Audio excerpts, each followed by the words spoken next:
ஆமா ஆமா ஐயோ இவ்வளவு நாள் நேரம் இல்ல. என்னப்பா இது? எனக்கு அவனை பிடிச்சிருக்கா இல்ல நான் அவனை லவ் பண்றேன்னு தெரியலையே. ஐயோ கடவுளே, அவன் எப்படி எவ்வளவு அழகா அவங்க தாத்தா கிட்ட பேசிட்டு இருக்கான்னு பாத்தீங்களா? ரொம்ப அழகா இருக்கானே. இல்ல இல்ல இல்ல, நான் பார்க்க கூடாது. ஐயோ எனக்கு கோஜாவை ரொம்ப பிடிச்சிருக்கு. நான் இங்க என்ன பண்ணிட்டு இருக்கேன்னு நினைக்க புரியலையே. இப்போ இதை என்னால பண்ண முடியாது.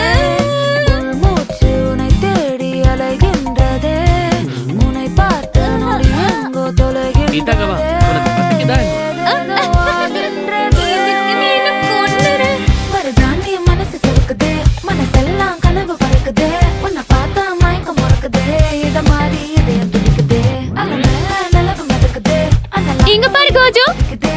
என்ன